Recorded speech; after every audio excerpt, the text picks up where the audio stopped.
Namaskar. Welcome to #Study Education YouTube channel. Friends, it is my little bit efforts to boost your knowledge, and if you find it relevant, then please subscribe my channel.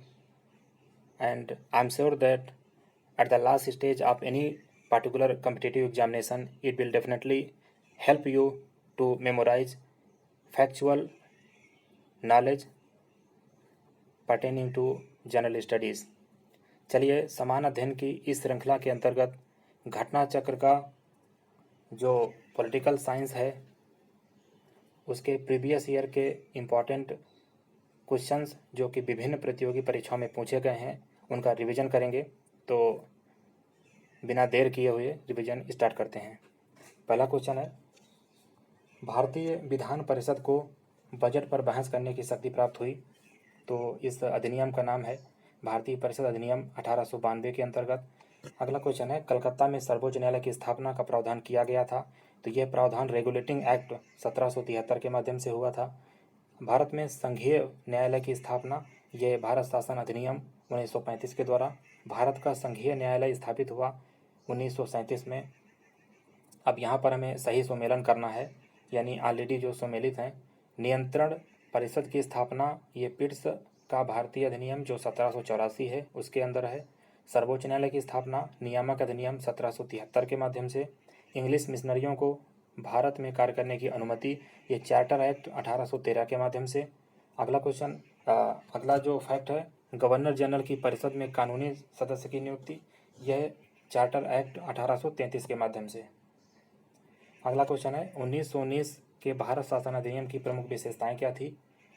तो ये विशेषताएं हैं, प्रांतों की कार्यकारिणी सरकार में द्वैध शासन की व्यवस्था, केंद्र एवं प्रांतों को विधायनी शक्ति का हस्तांतरण। चलिए आगे बढ़ते हैं। भारतीय विधान पालिका प्रथम बार द्विसदनीय बनाई गई। तो ये 1919 के भारत शासन अधिनियम के द्वारा। राष्ट्रपति की अध्यादेश निर्गत करने की जो शक्ति वो कहाँ से प्रेरित है, तो ये भारत शासन अधिनियम 1935 से है। भारतवासियों को अपने देश के प्रशासन में कुछ हिस्सा लेना संभव बनाया चार्टर एक्ट 1833 के माध्यम से। अगला क्वेश्चन है, भारत के संविधान में केंद्र और राज्यों के बीच किया गया शक्तियों का विभाजन आधारित है। भारत सरकार अधिनियम 1935 के द्वारा एक संघीय व्यवस्था और केंद्र में द्वैध शासन भारत में लागू किया गया। तो यह 1935 के एक्ट के माध्यम से। अगला क्वेश्चन है, अखिल भारतीय महासंघ स्थापित करने का प्रावधान शामिल किया गया। तो यह प्रावधान भारत सरकार अधिनियम 1935 में है। 1935 के अधिनियम द्वारा स्थापित संघ में अवशेष शक्तियाँ दी गई थी। तो ये अवशेष शक्तियाँ गवर्नर जनरल को प्रदान की गई थी। अगला क्वेश्चन है, भारत शासन अधिनियम 1935 में स्वीकार किया हुआ महत्वपूर्ण अस्थायी अवयव नहीं है। तो इसका आंसर है देश के लिए लिखित संविधान। अगला क्वेश्चन है, 1935 का गवर्नमेंट ऑफ इंडिया एक्ट महत्वपूर्ण है क्योंकि यह भारतीय संविधान का प्रमुख स्रोत है। अगला क्वेश्चन है, बर्मा भारत से किस वर्ष किस एक्ट के माध्यम से अलग हुआ। तो इस एक्ट का नाम है 1935 गवर्नमेंट ऑफ इंडिया एक्ट। चलिए आगे बढ़ते हैं। वर्ष 1937 के चुनाव में कांग्रेस का मंत्रिमंडल बना था। तो यह कुल 8 प्रांतों में बना। एक निर्वाचित संविधान सभा द्वारा भारत के संविधान का निर्माण करने का प्रस्ताव किया गया, यह क्रिप्स मिशन के द्वारा। अगला फैक्ट है, भारत में उपनिवेशी शासन के माध्यम से संदर्भ में 1883 में एल्बर्ट बिल का उद्देश्य क्या था, यानी एल्बर्ट बिल का क्या पर्पज़ था। तो यहाँ आंसर है, जहाँ तक अदालतों की दंडिक अधिकारिता का संबंध था, भारतीय और यूरोपीय लोगों को बराबरी पर रोकना, यानी भारतीय तथा यूरोपीय लोगों की जो को बराबरी पर रोकना, इसका जो उद्देश्य था। अगला क्वेश्चन है, कैबिनेट मिशन योजना के अंतर्गत संविधान निर्मात्री परिषद में प्रत्येक प्रांत को आवंटित सदस्य संख्या निर्धारित करने के लिए एक प्रतिनिधि जनसंख्या के अनुपात में था। तो यह प्रति 10 लाख की आबादी पर था। अगला क्वेश्चन है, कैबिनेट मिशन, ये काफ़ी इंपॉर्टेंट क्वेश्चन है और बहुत सारे एग्जाम्स में लगातार पूछा गया है। कैबिनेट मिशन के सदस्य रहे हैं पैंथिक लॉरेंस, स्टेफर्ड क्रिप्स और A.B. अलेक्जेंडर। अगला क्वेश्चन है, भारतीय संविधान का गठन किया गया। तो यह कैबिनेट मिशन योजना 1946 के अंतर्गत है। अगला क्वेश्चन है, 1946 में निर्मित आंतरिक सरकार में कार्यपालिका परिषद के उपसभापति थे, इनका नाम है जवाहरलाल नेहरू।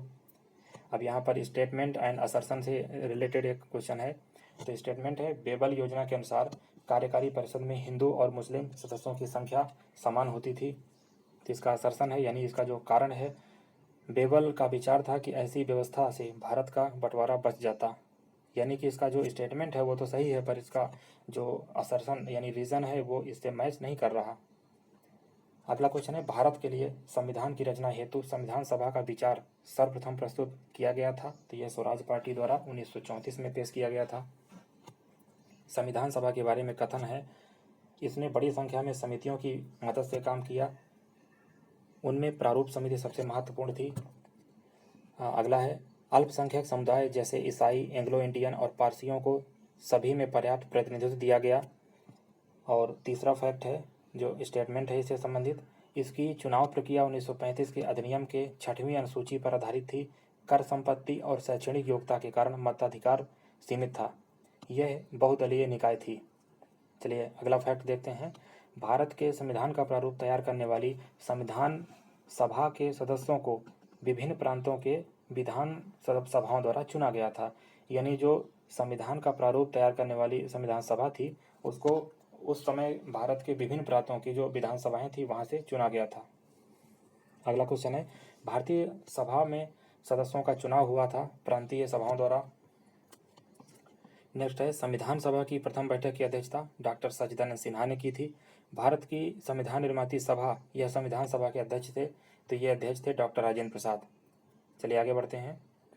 भारतीय संविधान सभा की स्थापना, यानी जो पहली स्थापना फर्स्ट स्थापना हुई थी वो स्टार्टिंग हुई थी 9 दिसंबर 1946 को। भारत की संविधान सभा का प्रथम अधिवेशन भी इसी दिन शुरू हुआ था, यानी 9 दिसंबर 1946।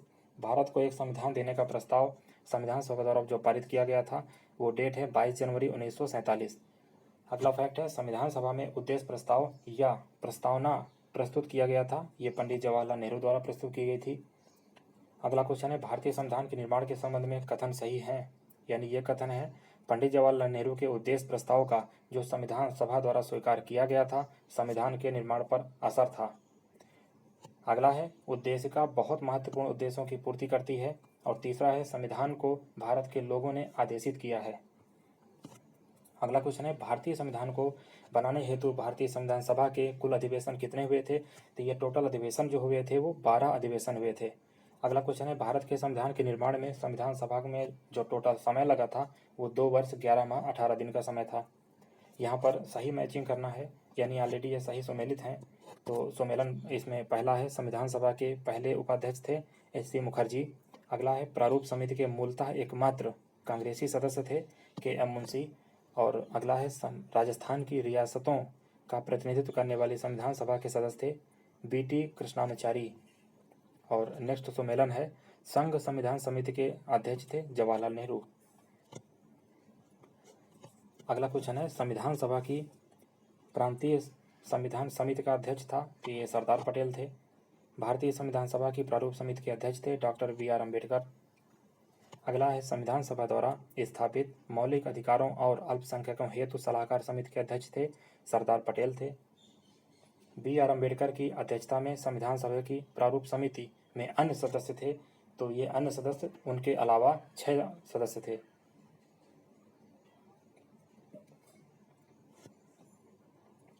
नेक्स्ट फैक्ट है, संविधान सभा ने डॉक्टर बी.आर. अम्बेडकर की अध्यक्षता में प्रारूप समिति का गठन किया। तो ये प्रारूप समिति का जो ड्राफ्ट कमेटी इसका गठन हुआ था 29 अगस्त 1947 को। भारतीय संविधान सभा के निर्माण के समय सांविधिक सलाहकार थे बी.एन. राव, यानी बी.एन. राव सांविधिक सलाहकार थे। अगला फैक्ट है, भारतीय संविधान का प्रथम प्रारूप तैयार किया गया, तो यह बी.एन. राव द्वारा तैयार किया गया। चलिए आगे बढ़ते हैं। भारत की संविधान सभा ने राष्ट्रीय ध्वज को सर्वप्रथम स्वीकार किया।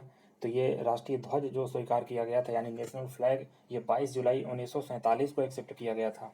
संविधान निर्माती परिषद की झंडा समिति के अध्यक्ष थे डॉक्टर राजेंद्र प्रसाद। भारत का जो संविधान पूर्ण रूप से तैयार हुआ था ये 26 जनवरी 1950 को तैयार हुआ। और ये जो इसको एग्जीक्यूट किया गया था, यानी भारतीय संविधान लागू हुआ था, ये 26 जनवरी 1950 को लागू किया गया। और नेक्स्ट फैक्ट है, संविधान को 26 जनवरी के दिन लागू करने का निर्णय, इसके पीछे क्या रीज़न था। तो इसके पीछे जो कारण था वो है कांग्रेस ने इस तिथि को 1930 में स्वतंत्रता दिवस के रूप में मनाया था। इस वजह से 26 जनवरी के दिन ही संविधान को लागू करने का निर्णय लिया गया था। अगला क्वेश्चन है, भारतीय संविधान को अपनाया गया संवैधानिक सभा द्वारा। भारत का संविधान अंगीकृत एवं अधिनियमित हुआ, ये हुआ 26 नवंबर 1949 को। B.R. अम्बेडकर का संविधान सभा में निर्वाचन हुआ था बम्बई प्रेसिडेंसी द्वारा। अगला फैक्ट है, डॉक्टर B.R. अम्बेडकर का जन्म और मृत्यु। तो इनका जो बर्थ जन्म हुआ था 1891 में और इनकी जो डेथ हुई थी 1956 में हुई थी। जन गण मन को भारत के राष्ट्रगान के रूप में अपनाया गया 1950 में। भारत शासन द्वारा राष्ट्रीय राजकीय चिन्ह यानी स्टेट एम्बलम अंगीकृत यानी अडॉप्ट किया गया। तो इसको स्टेट एम्बलम को 26 जनवरी 1950 में अडॉप्ट किया गया। इसमें सही कथन देखने हैं।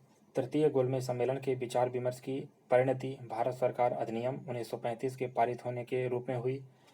और नेक्स्ट स्टेटमेंट है, भारत सरकार अधिनियम 1935 ने ब्रिटिश भारत के सूबों और भारतीय रियासतों के एक संघ पर आधारित ऑल इंडिया फेडरेशन के गठन का उपबंध किया।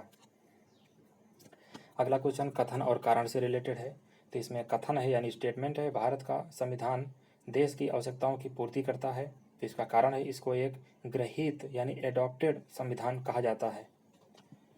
तो यहाँ पर ए और आर दोनों सही हैं, लेकिन जो आर है वो इसका ए का सही एक्सप्लेनेशन नहीं है।